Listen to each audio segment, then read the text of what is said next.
Perang Dunia Kedua 1939 hingga 1945 adalah perang terbesar dalam sejarah dunia dan ia boleh dikatakan melibatkan semua negara kuasa besar dunia iaitu dipanggil kuasa Axis terdiri daripada Jerman, Itali dan Jepun melawan kuasa Allies terdiri daripada Perancis, Great Britain, Amerika Syarikat dan Soviet Union.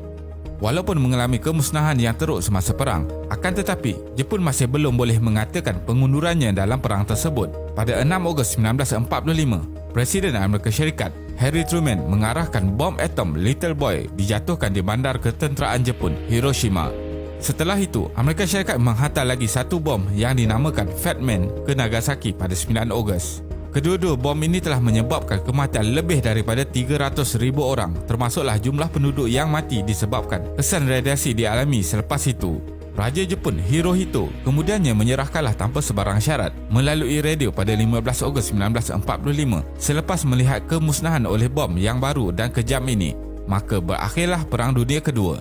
Jadi, video kali ini kita akan melihat bagaimana Jepun boleh bangkit selepas dibom sebelum ini. Teruskan menonton. Kesan bom atom. Di Hiroshima, dalam jarak radius 2 km dari Ground Zero, bom atom Little Boy telah memusnahkan semua bangunan yang ada. Namun pada radius 3 km ke atas, bangunan masih belum sepenuhnya musnah. Proses pemulihan mengambil masa 2 tahun dan populasi penduduk juga bertambah sehingga 2 kali ganda. Sehingga Mac 1946, semua sisa-sisa kemusnahan dibersihkan dan bangunan yang rosak dirobohkan. Pada 1947, hampir semua jalan dan kedai-kedai dibaik pulih dan penduduk yang terselamat daripada peristiwa pengeboman itu mula menetap semula kawasan di Ground Zero. Di Nagasaki, pemulihan bandar tersebut sedikit lambat iaitu bermula pada tahun 1946 kerana tidak mempunyai kewangan yang cukup. Akhirnya pada pertengahan 1950-an, kedua-dua bandar ini berjaya menjadi seperti sebelum pengeboman pada Ogos 1945. Kenapa bom atom dijatuhkan di Jepun? Terdapat beberapa sebab kenapa Amerika Syarikat melakukan serangan bom atom. Antaranya adalah memaksa Jepun untuk menyerahkanlah dalam Perang Dunia Kedua. Saintis Amerika Syarikat berjaya membuat senjata bom atom dalam projek Manhattan dan ingin mencuba bom yang dibina. Dan Amerika Syarikat ingin membalas kembali serangan Jepun di Pearl Harbor. Pentadbiran selepas perang. Dari tahun 1945 hingga tahun 1952, Jepun diperintah oleh tentera pihak Allied diketuai oleh Supreme Commander for Allied Powers SCAP iaitu General Douglas MacArthur dari Amerika Syarikat sehingga 1951. Dasar polisi pemerintahan adalah secara telus dan mudah iaitu melumpuhkan sistem ketenteraan Jepun supaya Jepun tidak lagi menjadi ancaman. Selain itu, beliau memperkenalkan demokrasi dan usaha dilakukan supaya sistem politik mempertengahkan serta melindungi hak individu. Di samping itu, Jepun diperkenalkan ekonomi baru yang mengukuhkan keamanan dan demokrasi negara ini. Reformasi yang diperkenalkan ini adalah penting untuk membaik pulih Jepun sebagai negara yang bebas dan berdikari. Pada permulaan, pihak pemerintah SCAP memanggil semula tentera di luar negara dan industri membuat senjata di Jepun ditamatkan. Reformasi politik. Perubahan yang amat penting semasa di bawah SCAP pada tahun 1945 ialah pembubaran Perlembagaan Meiji.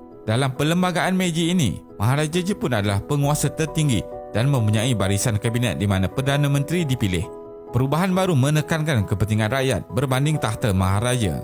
Maharaja tidak lagi mempunyai kuasa penuh atau dipandang sangat tinggi dan cuma menjadi simbol kepada penyatuan rakyat. Perlembagaan ini diwakili oleh wakil-wakil di Parlimen yang ahlinya boleh dipilih sama ada lelaki atau perempuan. Perdana Menteri akan dipilih dari kalangan ahli Parlimen dan perundangan bebas ditubuhkan. Perubahan ekonomi dan sosial. Pihak berkuasa mendirikan program pembaharuan tanah yang dirancang untuk mengubah penyewa menjadi pemilik petani. Tanah dijual kepada penyewa dengan syarat yang baik. Perubahan ini berjalan baik dan sangat berjaya.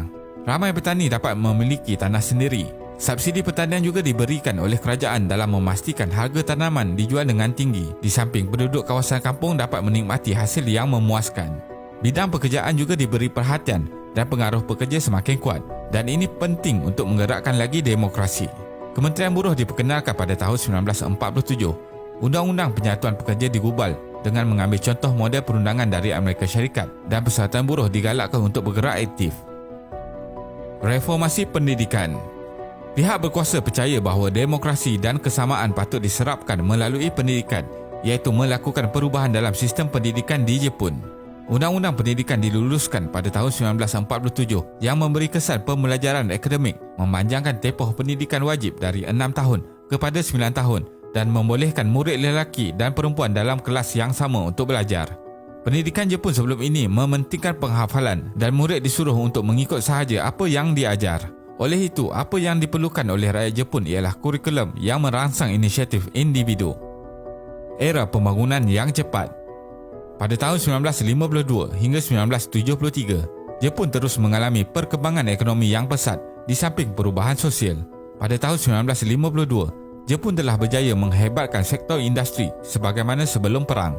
Oleh itu, ekonomi berkembang dengan kadar yang sangat cepat. Beberapa faktor utama dilihat merancakkan semula ekonomi pada tahun 1950-an dan 1960-an. Ekonomi Jepun bertukar dan memfokuskan pembuatan barangan berkualiti tinggi dan berteknologi untuk keperluan dalam negara dan luar negara. Ramai penduduk Jepun yang sebelum ini tinggal di kampung berhijrah ke bandar. Populasi di Tokyo yang hanya berjumlah 3 juta pada tahun 1945 berkembang menjadi 9 juta pada tahun 1970. Sektor pertanian juga meningkat pengeluarannya setelah teknologi moden diperkenalkan. Barangan elektrik digunakan di kampung-kampung dan perubahan pemilihan sumber makanan oleh penduduk bandar yang memilih buah-buahan segar serta sayur-sayuran dan produk daging yang diperoleh dari kawasan luar bandar. Selain itu, budaya dari luar telah mempengaruhi populasi golongan muda yang terikat dengan perkembangan popular dari Amerika Syarikat. Oleh itu, dunia dapat melihat pertembungan budaya dari luar setelah Jepun berjaya menghasilkan acara yang hebat di peringkat antarabangsa seperti Sukan Olimpik Musim Panas 1964 dan Pameran Dunia Osaka 1970.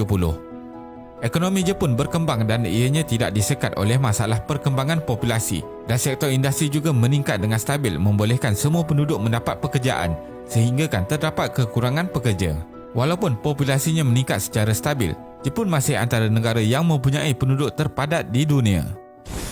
Kesimpulannya, peranan Jepun adalah sangat besar kepada dunia yang telah berubah secara mendadak sejak tahun 1970-an lagi. Ketika ekonominya semakin matang, Jepun menjadi negara industri maju yang terkemuka.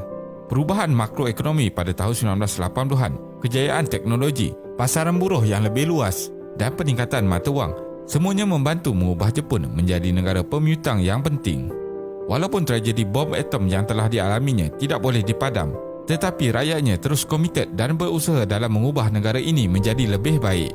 Hari ini, Jepun adalah negara ketiga terbesar dunia dalam pertumbuhan KDNK negara di bawah Amerika Syarikat dan China, menjadikannya salah satu negara kuasa besar di dunia. Terima kasih kerana menonton dan jangan lupa subscribe. Jumpa lagi.